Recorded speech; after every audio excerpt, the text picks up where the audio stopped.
Capricorn, welcome to your May 2019 relationship reading.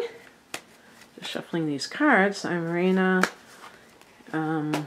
So this reading is for people who are in relationships that are struggling and trying to get a message about that, or for people who are still emotionally pining over an ex. Could be that as well.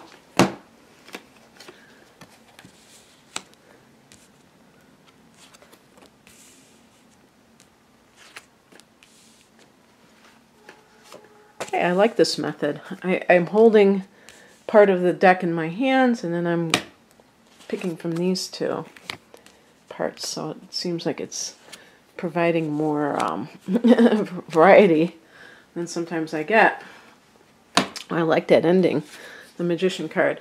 So the heart of the matter is the Eight of Pentacles. This is a card of somebody who is really working hard at something. So obviously we're talking, I would say that when I see this card with relationships, that you may be trying to make this relationship work, you know, in any way that you can. Also, I mean, this could be something to do with your actual career situation. You are a Capricorn after all. So maybe this is the fact that you are really in this phase of life where you have to give everything to your career, or you're in some, this card specifically can be some kind of like an apprenticeship, and maybe you're like really absorbing all this knowledge as you're like learning on the job, and that for whatever reason has kind of like put tension in the relationship, or because you're having so many problems with your relationship, you're throwing yourself into your work. I mean, it could be that too. One thing I want to say though is if you're really trying to make your marriage, committed partnership work, make sure that there is mutuality happening. Don't be one of those people that is trying to make something work in a one-way type of a way. Make sure that that other person is also trying to make the relationship work. In the past position, we have the World card, and this is kind of some sort of a chapter closing. So it can be like, you know, like a milestone of some sort. Again, if you are already like divorced and you are still kind of like feeling that connection to your ex-spouse, you may be trying to kind of get your mind off of it through work and that sort of thing. And that's a very productive way of dealing with it. One thing I say to people who are saying that they are connected to an ex, you know, or they feel that sense of connection is, and want to get back together, is what were the problems in the relationship. Don't get too, you know, don't romanticize it too much, because it can end up leading you to want to be in a relationship that's not healthy. You know, there's a reason that people get divorced. There's a reason that people break up. Their relationship breaks up. Don't forget about that. The higher message is the Moon card. Listen to your intuition. Pay attention to your feelings. Don't lie to yourself. This can be a card of self-delusion. If you are trying to work on the relationship from your end only, understand that you may be kind of barking up the wrong tree, that you may be trying to work on something that has already, you know, like the World card, if you haven't gotten divorced, maybe it's showing that it's over with, you know, that I think of that thing, that saying that everything has a season. So even a relationship may have a season where the people are really meant to be together, and then they are not, you know, and it's okay. And you don't have to try and make something work that simply doesn't work. And perhaps you are clinging to this illusion of the past where you had this great relationship that you no longer have.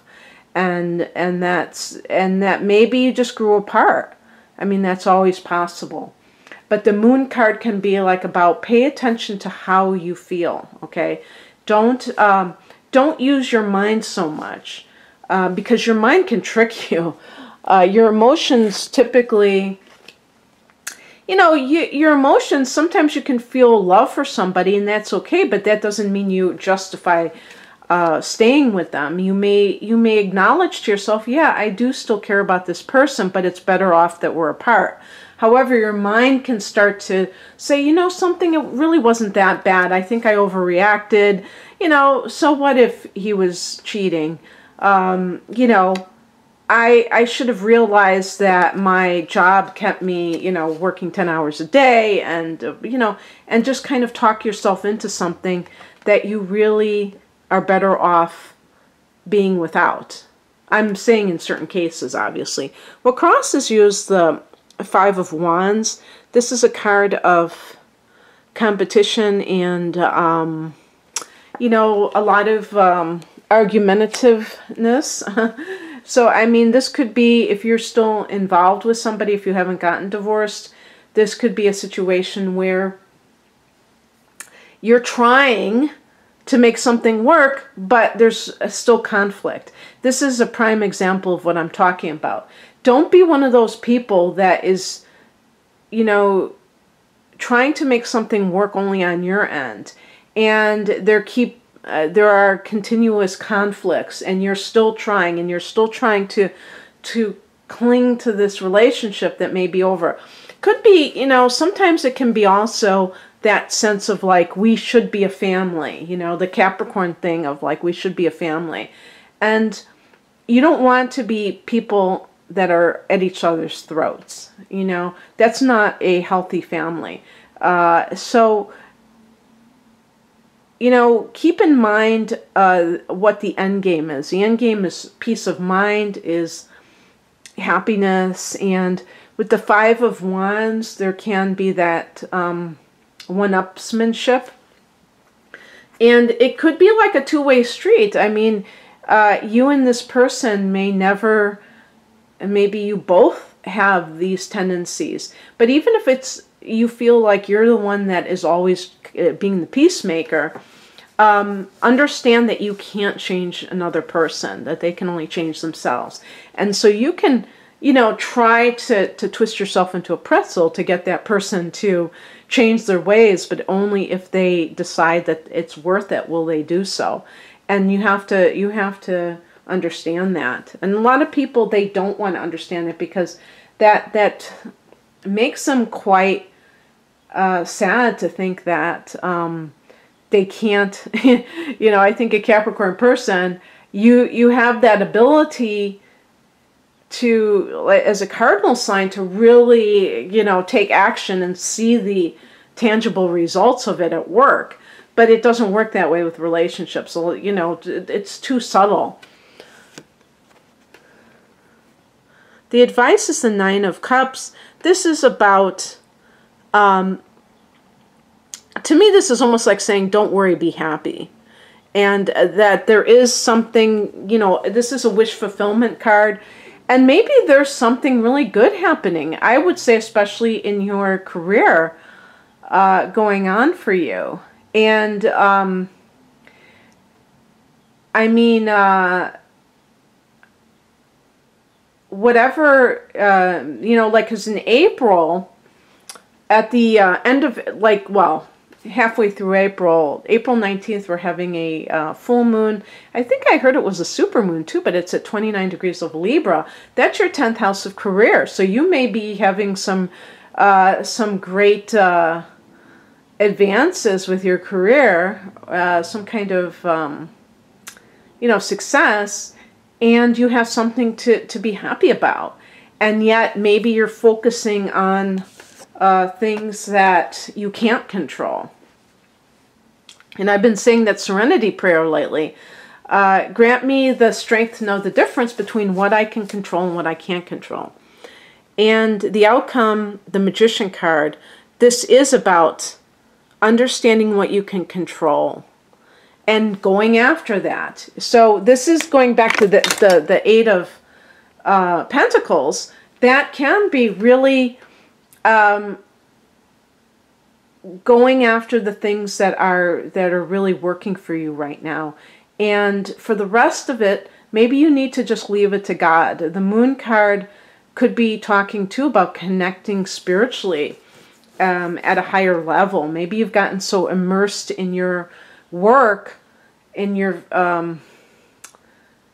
some of the more practical things in life, that you have neglected your spiritual life. And you know, one of the benefits of meditation is being able to kind of learn how to surrender more. And surrendering is about, you know, making peace with what is, with whatever is in front of you. There's a book that might interest some of you called Loving What Is by Byron Katie. And, you know, she really talks about these things. It's kind of similar to, you know, what Eckhart Tolle talks about with the present moment awareness. But it's kind of almost outrageous because she's kind of a very interesting individual. And she has like these little stories that kind of illustrate this whole idea of loving what is. And some of these things that she's talking about are quite challenging situations, but that you can, you know, you can kind of vibe with it, you can flow with it no matter what it is, and how important that is. So, if you're somebody that's still in a relationship and you're trying, you might find that by letting go of the need to affect an outcome, you actually make more progress. Sometimes trying to change something is a form of resistance. And it does, you know, and if you're fighting with your partner, if there's some kind of a conflict, the other thing too is to kind of distill it to its essence, like what is really going on here. Sometimes people fight about petty things when there's like an even deeper issue at hand, that is a more serious issue that needs to be like kind of talked about. And yet, when both people are just kind of going at it in terms of their taking their side, a lot of times, you know, that kind of polarity obscures the true problem that is going on that neither person is talking about. So I think sometimes by just like letting go of the need to control the situation, that could be the first step in resolving it. The Moon card too can speak to something that may need to be like kind of uncovered in the relationship. Maybe there's some things that have been going unsaid that need to be kind of brought to the light of day. They're being held secret by one person or maybe both parties. So in any case, Capricorn, that's what I have for you. If you would like a personal reading, please click on the link below. Have a great month. Take care. Bye.